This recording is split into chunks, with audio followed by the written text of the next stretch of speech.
So after years of saying and showing that the prudent move was to build hybrids, Toyota is erasing one of their more popular models and putting an EV in its place.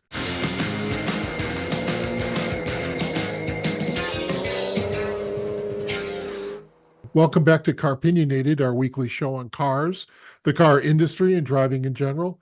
I'm Doug Stewart. These are my friends, Glenn Packman, who is from Fairfield County, a car enthusiast, all-around good guy. Jeff Buchholz from Chicago, again, an all-around good guy and car enthusiast. And we like to talk about cars. So recently, Toyota has discovered electricity.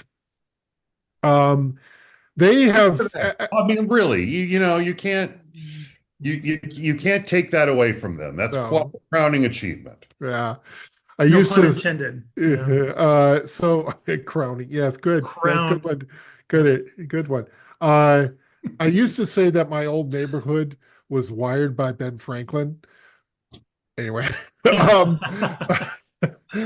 so after years of saying and showing that the prudent move was to build hybrids, Toyota is erasing one of their more popular models and putting an EV in its place. So within the past couple weeks, they have announced that they're going to stop building their gas-powered Highlander and pivot to having a an EV Highlander, which would be a three-row SUV, sort of squarish. If I were Kia, and I would say, wait a minute, you copied our EV9 in a lot of ways. Um, so they've decided that that's what they're going to do. So there will be no gas-powered hybrid. You'll only have the Grand Hybrid.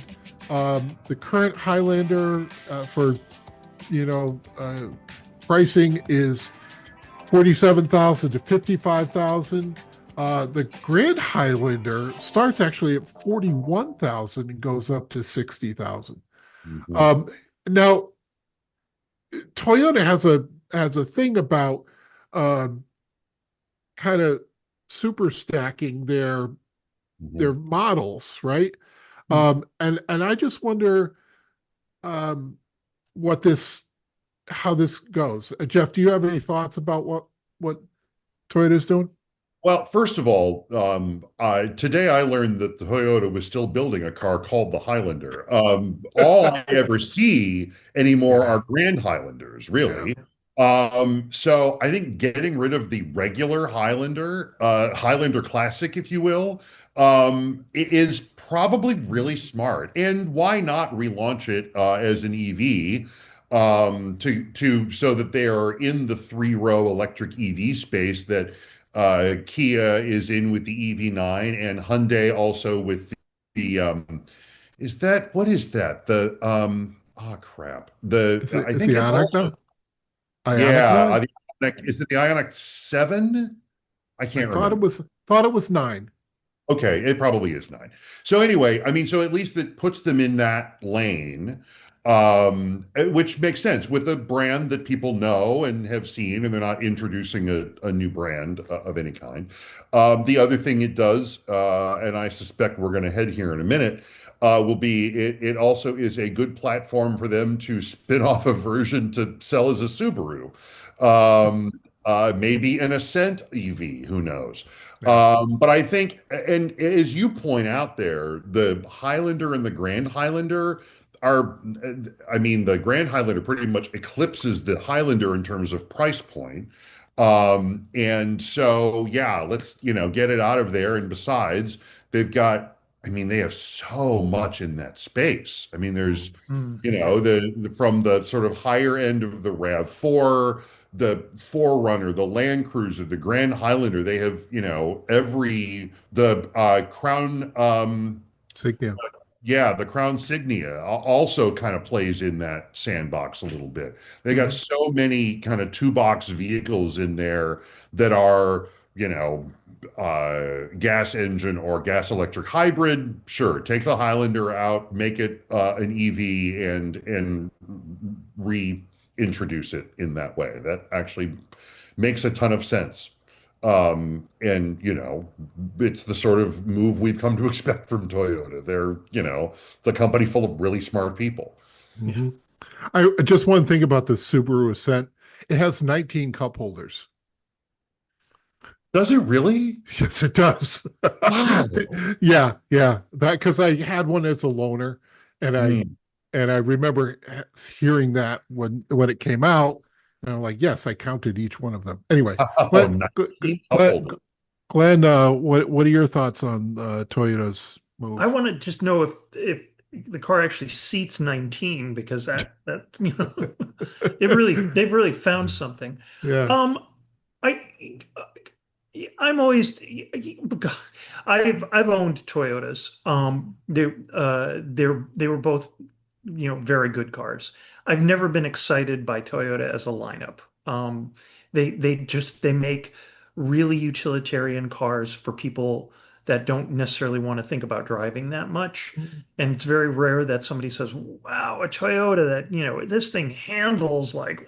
It's just they appeal to the masses and it works. It must be great to have a car company where you never have to worry about sales because they just they just sell. Yeah, yeah. We are in a future episode going to talk about sedans, and I mean the Camry, they still sell tons of Camrys. So the Mhm. people who are like, "Oh, the sedan is dead," I'm like, "Well, don't tell Toyota that because Mhm. they're still selling bunches of them." And to that end, I think it gives them bandwidth to play a little bit, and they've never struck me as being the line that gets terribly creative with that bandwidth. I don't know. Um, that's my take on it all. Um, I like some of their lineup a lot. The Crown sedan, I have a little bit of a crush on. I don't know why. I've always just found it to be an kind of interesting car that doesn't really have a lot of competition going on. Mhm.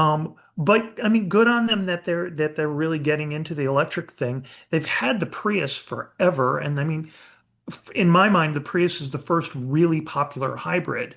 I Mhm. mean, it's the first one Yes, that that's people true. actively went out to buy. And the current version is stunning. It rides a little low, it rides kind of scary low, but other than that, I mean, it's a beautiful car. So I think anything from Toyota that shows that they're getting a little bit on the creative side works for me. Um, Yeah, well, I think what we touched upon it a couple episodes ago, how like all of a sudden they started saying, we're having fun. We're going to build yeah, these GRs. We're going to, have all these other things. And I think that I think one of the things we talked about there is like they have kind of ebbed and flowed on that. yeah, When you yeah, look at things like the FJ Cruiser back in yeah, the day and things like that, that they were, or the Celicas. I mean, that yeah. Celica that you guys owned was really a Hmm. sharp, sharp car. It really Uh, was and impossible to get in and out of, but yeah, yeah. it was a Uh, beautiful car. It really was. and so they're good at they're good at kind of spreading the cost of these over, and we could Yeah, talk more about this with the Subaru cousins, which are really interesting. But I wanted to, I think that Crown Signia wagon is sharper than all get out. It's You know, really nice. yeah, Yeah, it's yeah, yeah, really, really nice. and, I, and I like the Crown line a lot. I'm annoyed that the bespoke Crown badge didn't make it to this country. I kind of like how they're branded in Japan. And the thing that I am a little bit torn on the Crown is the two-tone on the sedan. yeah, I okay, think yeah, I yeah, think the two-tone does a lot of work hmm hmm to make it not the car feel visually interesting. yeah, But I agree, the wagons, the liftback or whatever, as I pull a name from the Toyota marketing department history book, the liftback is really, really, really nice. yeah. yeah, If I can mention something just on the converse side, I think the BZ4X, which is Which is now now just just the the B, EZ. Yeah. right, it's just the right. BZ, okay, is a colossally ugly car. I don't understand. The first version is. I Yeah. would say Oh, they've cleaned up the second. have they? Okay, then I got to go take a look because Yeah. I just saw the first version today out on the road, white with all the black cladding, and it looked like the car had just been in a bad accident and they didn't have white parts to put on the car. I don't really care for the woman who's worn too much mascara and is now crying look, which I've Mhm. mentioned in the past, the big droopy taillight thing. Mhm. And it's got weird proportions too. I don't know. It occasionally Toyota comes up with a clunk and a real miss, and this is one of them for me. But there's others in the lineup that make up for it. And The new Doug's right. The new BZ is much better looking, and okay, I gotta find it then. it is pretty much the Subaru Solterra as well. Like Mhm. I mean, it is as blatant a bad engineering job as anyone has ever seen. Like, There's the Dodge Hornet. well, yeah, I mean, the ghost of Roger Smith himself would see a Toyota and a Subaru side by side and go, "God, they didn't spend any money on this." Good for them.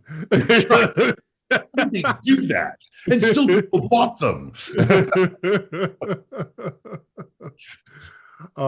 Yeah, well, why don't we do this? Why don't we take a break and then we'll come back and talk about the cousins, the kissing Yeah, cousins, as we yeah. were. Okay, we're back. Had to do some research in the break here. So there's a series of cars that Subaru and Toyota uh, have that are essentially very close versions of each other. There's the Solterra, which is in its second generation and looks much better, like the BZ. It's very close to the BZ. Um, the there's the Subaru Uncharted, and Jeff, you had a comment about the name. Worst name ever. um, can't disagree with that. There's the BZ Woodland. That is the Toyota EV, which is a larger, looks like a stretch version of the BZ. And I think there is a version of that Subaru is also going to sell.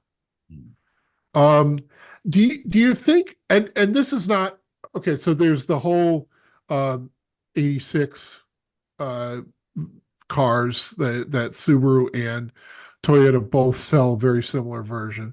Do you think that uh do you think that selling cars that are so closely related dilutes one of the brands or raises the other brand? Ooh, that's an Hmm. interesting question. Wow. I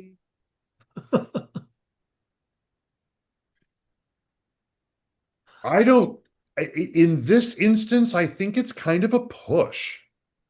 Both makes are very well regarded in this country, Hmm.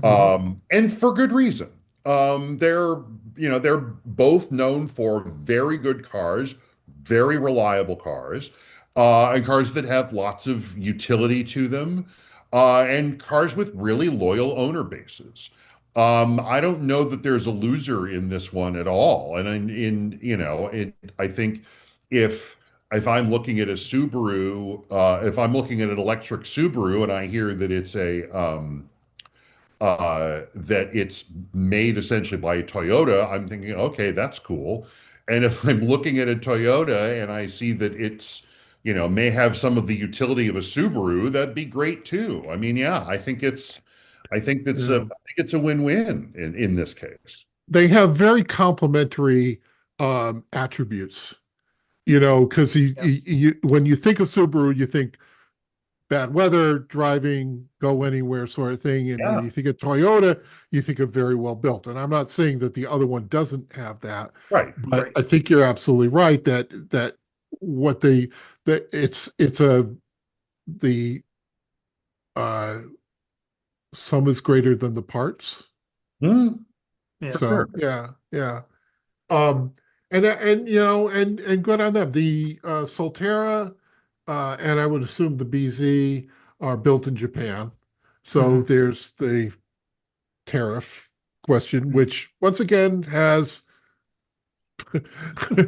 gone, taken a turn in the world, Mhm. uh, and has might take it by the time this comes out in a couple of weeks.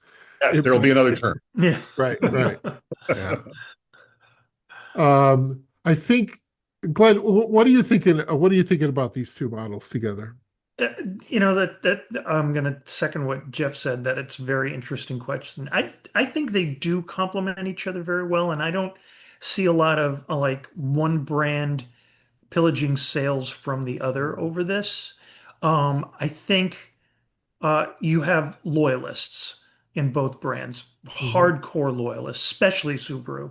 I mean, people who drive their Subarus love their Subarus. And buy them again and again. Yeah. Exactly, Yeah. exactly. It's and to that end, to give them, something that's influenced by a Toyota, I don't think is gonna miff them in any way, shape, or form, because Toyota's a stalwart and so are Subarus, so they are, subtly complementing each other. I can definitely see how these two would work together. Other brands trying to do the same thing, maybe not, but it definitely works for me. But also, they're sharing good cars, is what it comes down Yeah. to.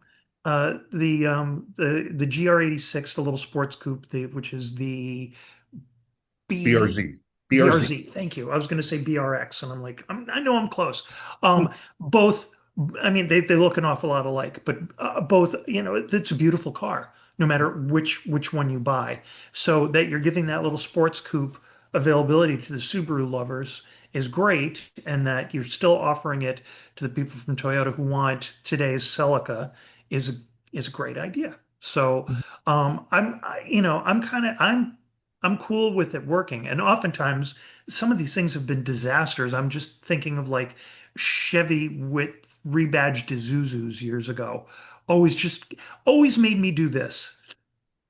I don't know why either, Well, but it the just, Isuzus were usually better cars than the bow ties that they were wearing on it. yeah, I mean, exactly. my first thought was the Mitsubishi Praesis, which was a rebadged Hyundai Excel. Right. Why? Yeah. Exactly. Yeah.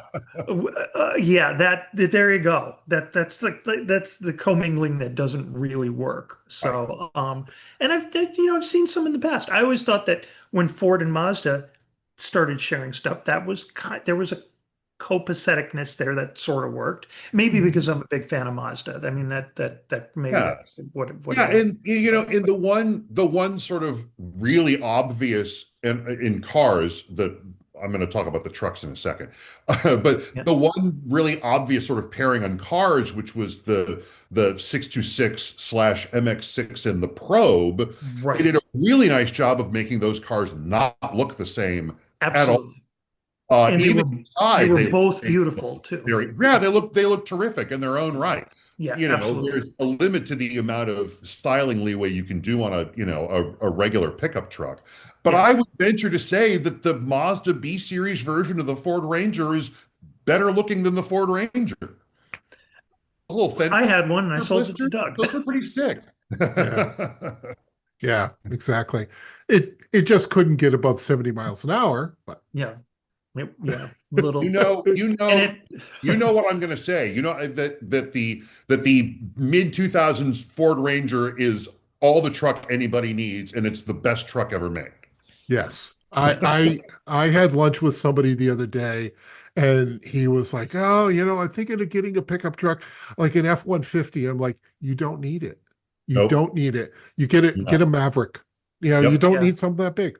Yeah. Um, but back to the Subaru, one of the things I wanted to say, do you think this having the Highlander EV is designed to move your entire uh, fan base, or people you're selling your cars to EVs, so that eventually this is what you're doing, or do you think that they will stay in the lane of having hybrids? I think that one of the reasons Toyota is as successful in the United States as it is right now is because they've gone all hybrid all the time practically. Mhm. Yep. I think their lane is offering as much variety in powertrain as possible. I think that is really canny if they can do it and have it, and have it not like cannibalize from each other. No, I don't. I think Toyota has become known as the hybrid company, and I don't Yeah. know that they're going to walk away from that anytime soon, especially not when they're doing as well as they are. Yeah, and I still think that it uh it allows people to kind of dip their toe in it. And if and I think they sell an incredible amount of plug-in hybrid They do. vehicles. Mhm. And like I've said, I mean those are sort of this entry level, because then you can kind of feel that like, hey, I'm driving on electricity all day long Right. until I gotta Without go the somewhere. range anxiety that consumes people 80% of them for no reason whatsoever. Right. Right, Right. right. I think This Go ahead, it, Glenn. I think if you just said to most people who do or do not know cars, and you just said, "Hey, uh, name a brand that makes reliable hybrid vehicles," Toyota is obviously what just about everybody is going to say. They've really made a niche for themselves, and good on them. I mean, they're doing it right. So you can't. It's I think they're not breaking anything. They think they're just updating what already works. And I have to respect their business acumen. They're doing a hell of a job with sales, Hmm. and they have Hmm. for years. They have just a sterling reputation. So I don't mess with it, I guess, is all I'm saying. And good on them. I was not aware, although it makes sense, that the Highlander wasn't selling as sales had gone down. I I sort of, I mean, I think the Grand Highlander is a much better looking vehicle than the Highlander. Yeah. Yes. Yeah. Yeah. Um, If I can throw in just one thing, I was always enamored with the size of the very first generation of Highlander. And I suppose Oh, yeah. the latest RAV is probably pushing into that, Mhm. about that size category. But I just thought the first Highlander that came out, I sat in one at an auto show, and I remember I was with Mr. Doug, and I just said to him, "This is the perfect size vehicle, at least for me." And I'm going to stick by that. They actually squeezed in a third row into that Yeah. into that generation, and it was it was tiny, but at least you could do it. mm, So in the world of, that cars just continue to expand and get bigger and bigger as they go along. I miss that car, and I kind of hope that, but I wish they would come out with something in that in between land. That Crown Signia would be the one, I think. right, yeah, right, exactly. yeah, It's Because right that's about only there. two rows, right? I believe so. Yes. Yeah, yeah, Yeah. It took over the Venza, which was also a two-row vehicle. Hmm. right, Hmm. right. Never I really l- loved the Venza though. I was oh, never on board. I really like the first gen Venza.